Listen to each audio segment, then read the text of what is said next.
తూర్పుగోదావరి జిల్లా రాజానగరం నియోజకవర్గం సీతానగరం మండలంలోని నల్గొండ గ్రామంలో జనసేన టీడీపీ బీజేపీ ఉమ్మడి ఎమ్మెల్యే అభ్యర్థి అయిన బత్తుల బలరామకృష్ణని అత్యధిక మెజారిటీతో గెలిపించాలంటూ బలరామకృష్ణ అల్లుడు అయినటువంటి తోట పవన్ కుమార్ పార్టీ శ్రేణులతో కలిసి నల్గొండ గ్రామంలో మంగళవారం నిర్వహించిన ఎన్నికల ప్రచారంలో భాగంగా దళితులంతా వైసీపీ ప్రభుత్వంలో తాము ఎదుర్కొంటున్న సమస్యలను ఆయనకు తెలిపారు. ఇళ్ల స్థలాల పట్టాలు ఇచ్చారు కానీ స్థలం ఇప్పటికీ చూపించలేదు అని మొరపెట్టుకున్నారు. ఇంకా డ్రైనేజీ, త్రాగునీరు వంటి సమస్యలను ఎదుర్కొంటున్నామని పిలుపునిచ్చారు. ఈ సమస్యలన్నీ పరిష్కరించడానికి తాము సిద్ధమని, బత్తుల బలరామకృష్ణ నెగ్గిన వెంటనే ప్రత్యేకంగా ఈ సమస్యలపై దృష్టి సారిస్తామని తోట పవన్ కుమార్ ఎస్పీ న్యూస్ తో మాట్లాడుతూ గ్రామ ప్రజలకు హామీ ఇచ్చారు. విన్నా అంత ఇంపాక్ట్ ఉండదండి. అదే ఒక ఎమ్మెల్యే అసెంబ్లీలోకి వెళ్ళి మా మీది ఎందుకు చేయలేదని గట్టిగా అడిగేటప్పటికి ఎక్కడెక్కడ నుంచో కదిలొస్తాయి. ఉండడం కలెక్టర్ గారి నుంచి తీసుకెళ్తాం, రామకృష్ణ గారికి చెప్తాం, ఆయన కలెక్టర్ గారి దగ్గర తీసుకెళ్తారు. ఏం చేస్తారు, మనం ఏం చేయాలన్నా నిజంగా విషయం కాదు సార్. నిజంగా ఏదన్నా చెయ్యాలన్నా కూడా మనం ఏం చేయాలన్నా బలరామకృష్ణ గారు అధికారంలో ఉంటే చేయాలి తప్ప ఉండకుండా చేయడానికి ఆయనకి ఏ పవర్స్ లేవు కదండి. ఇప్పుడు మనం చిన్న కార్యక్రమం చేస్తేనే ఆ వైసీపీ వాళ్ళు వచ్చి మనం ఏదో చేసామన్నట్టుగా బిహేవ్ చేస్తున్నారు. అంటే పార్టీలకు ఇది ఇదని కాకుండా పక్కన పెడితే ఆయన సేవ చేయడానికి ఎప్పుడు ఉంటారు. నేను అదే అడుగుతున్నాను, అందరికీ ఇచ్చినప్పుడు ఈయనకి ఎందుకు ఇవ్వలేదని అడుగుతున్నాను. ఇవాళ నేను ఆయన తరపున వచ్చానండి మీ ఊర్లో సమస్యలు తెలుసుకోవడానికి. సుమారుగా సీతానగరంలో సమస్యలు తెలుసుకుంటే ఒక పుస్తకం అయిపోయిందండి, 200 పేజీల పుస్తకం అయిపోయింది. మొత్తం అన్ని సమస్యలు ఉన్నాయి. దాంట్లో ఇది ఒక సమస్య, ఇది మెయిన్ సమస్య. ఇక్కడ ఎన్ని కుటుంబాలు ఉంటాయి సార్? ఆ చివరి నుంచి 10 కుటుంబాలు రోడ్డు మీద పడిపోయినట్టండి. నిజంగా వీళ్ళందరూ ఓట్లు కావాలి, వీళ్ళందరికీ గవర్నమెంట్కి ట్యాక్సులు కట్టాలి, అన్నీ చేయాలి. కానీ వీళ్ళకి ఇల్లులు మాత్రం ఎవరు ఇళ్ళ పట్టాలు ఇస్తారా ఎక్కడ ఉంటే ఎవరికి తెలియదు. ఇళ్ళ పట్టాలు ఇచ్చిన దాంట్లో సంతకాలు ఉండవు, అది ఎవడ పెట్టాడో కూడా తెలియదు. చూడండి సార్, అమ్మాయి ఏం లేదు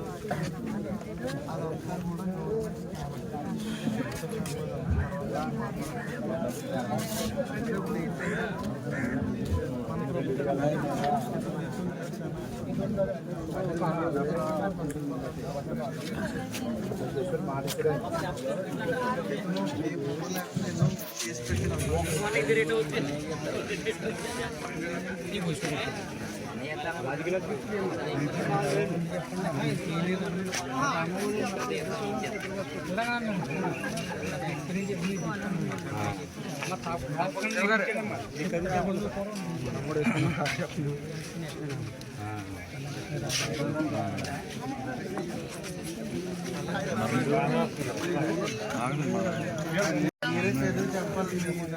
వాళ్ళందరికీ తెలుగుదేశం జనసేన తరఫు నుంచి ఒక మంచి క్యాండిడేట్ వస్తున్నాడు ఈసారి.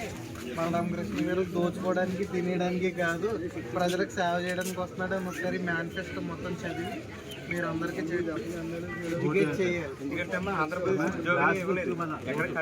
మీరు అంతా చదువుకున్నారు, హౌస్ వైఫ్ అయ్యారు, మంచి జాబ్ చేశారు.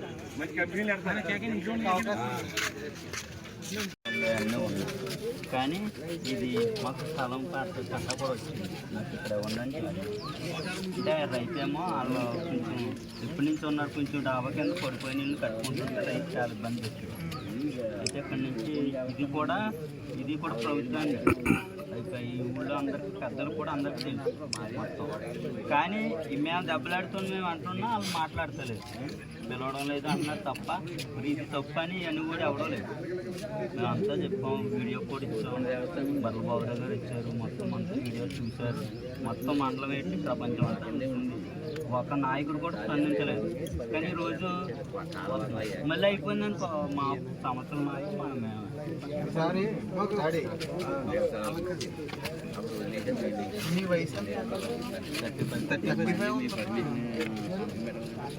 సార్ ప్రభుత్వం నుంచి ఆ బండి కూడా రాలేదు సార్. మా అబ్బాయి కష్టపడి కొనుక్కున్నాడు సార్ బండి కూడా. అమౌంట్ కూడా సొంతంగా కొనుక్కున్నాడు. అంటే కొంచెం మనీ వడ్డీకి తెచ్చుకుని కొనుక్కుంటాం, ఎందుకంటే కొంచెం ఉపాధి పని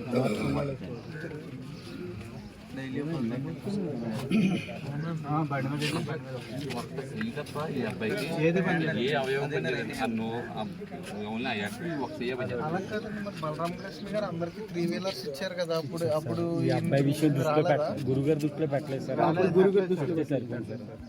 ఈసారి అవకాశం ఉంటే చేసి పెట్టండి సార్. మీ పేరండి? రాంబాబు గారు. నా పేరు పవన్ అండి. బలరామకృష్ణ గారు ఇప్పుడు వరకు బలరామకృష్ణ గారు ఏ పార్టీలోనే లేరు. ఆయన నిజంగా రాజకీయం తెలియదు. మొదటిసారి వచ్చారు. ఎందుకు వచ్చారంటే ఓన్లీ ప్రజలకు సేవ చేయడానికి వచ్చారు.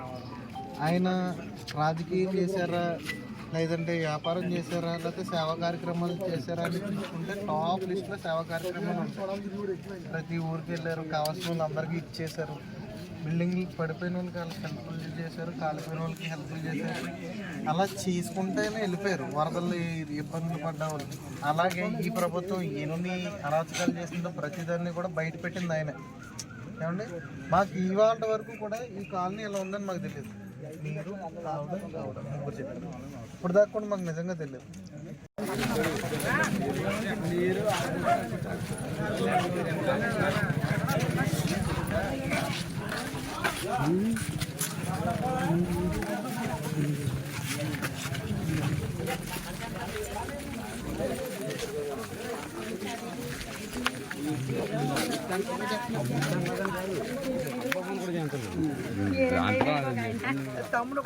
వచ్చానండి.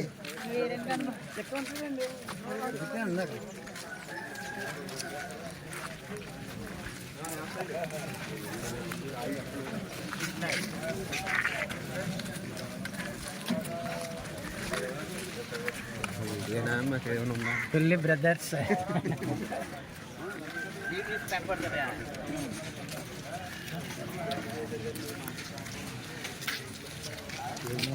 మేము ఏం చేయలేమమ్మా అనేసి ప్రభుత్వం రావాలా వచ్చాక చూద్దామనేసి అన్నారు. కానీ ఏమి చేయలేదు.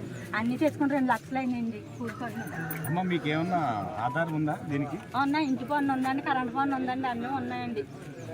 ప్రభుత్వం గవర్నమెంట్ ఏమి ఇవ్వలేదు. మేము ఇలా పట్టా ఉందమ్మా మీకు? పట్టా ఇచ్చారు కానీ ఆ కాలం ఎక్కడ చూపించలేదు సార్. మొన్న రీసెంట్గా ఇచ్చిన పట్టాలు ఇచ్చారు కానీ తల ఎక్కడ చూపించలేదు సార్. అది ముందు కట్టుకున్న ఇల్లు జాగా అండి. అది మీ దగ్గర ఆధారాలు పట్టుకుని వెళ్ళి డైరెక్ట్ కలెక్టర్ ఆఫీస్ వీళ్ళు సుమారుగా 35 ఏళ్ళు ఉంటున్నారండి. ఈ 35 ఏళ్ళు ఉందట పట్ట. ఎవరికి ఆ పట్టాలు లేవు సార్, పట్టుకున్నారు. మీరే కట్టుకోకూడదు. అలాంటి ఇల్లు పట్టుకోవచ్చు అంటే కొద్ది బిల్డింగ్ లాగా పోసుకుంటే పోసుకోకూడదని అడ్డు పెట్టేశారు సార్. కుళాయి బిల్లు. ఈ రోడ్డు అటు సైడ్ పట్టాలు అంటే మామూలు గవర్నమెంట్ ఇచ్చిన పట్టాలు. ఈ రోడ్డు ఇటు సైడ్ జిరాయితీ చూపిస్తున్నాం ఆన్లైన్. రైతు వరి భూమి చూపిస్తున్నాం. మన జగనన్న భూరక్ష సర్వే చేశారంటే ఆ సర్వే చేస్తే ఆ పొలం గలానికి 4 గుంజాల భూమి తక్కువ వస్తుంది. ఇది దాంట్లో కానీ సచివాలయం సర్వేర్ ఉంటారు కానీ వాళ్ళే చెప్పారు. ఇక్కడ రైతులు మామూలు రైతులు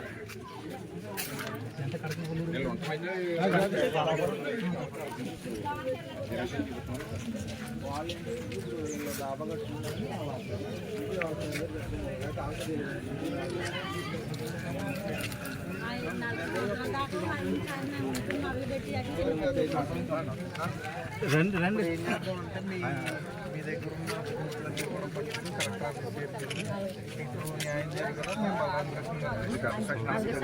మేము పిల్లలండి చూసాక అక్కడ గుడి చేసుకున్నారు. అంటే మీది ఒక్కటే కాదండి, ఎలాగా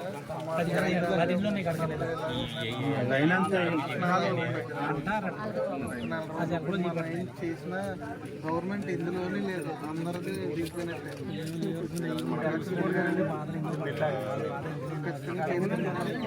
మీరా నన్ను డబ్బులు పెట్టి తెచ్చుకున్నారంటే కన్నా పోయినా ఎవరికన్నా బాగానే లేదు. ఈరోజు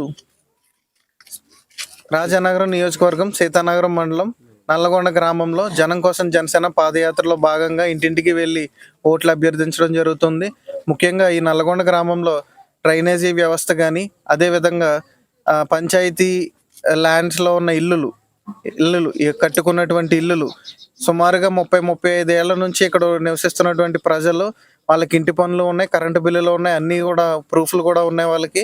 అయితే కేవలం రాజకీయం చేయాలనో ఈ వైసీపీ ప్రభుత్వం మళ్ళీ వాళ్ళకి ప్రభుత్వం వచ్చేలాగా వస్తే తప్ప ఇప్పుడు మీరు ఉంటున్నటువంటి ఇల్లులు మీరు ఉండొచ్చు, లేదంటే తక్షణమే ఖాళీ చేసేయాలని చెప్పేసి చాలా ఇబ్బంది పెట్టడం జరుగుతుంది. ఇవన్నీ కూడా మేము ముఖ్యంగా నోట్ చేసుకున్నాం. ఖచ్చితంగా ఇవన్నీ కూడా మా నాయకుడు బత్తుల బలరామకృష్ణ గారి దృష్టికి తీసుకెళ్తాం. ఖచ్చితంగా వచ్చే ఎన్నికలలో బలరామకృష్ణ గారు విజయం ఖచ్చితంగా ఉంటుంది. ఆయన గెలిచిన వెంటనే వీళ్ళందరికీ కూడా న్యాయం జరిగేలాగా మేము చూస్తామని చెప్పేసి ఈ సభాముఖంగా తెలియజేసుకుంటున్నాను. జై జనసేన, జై హింద్.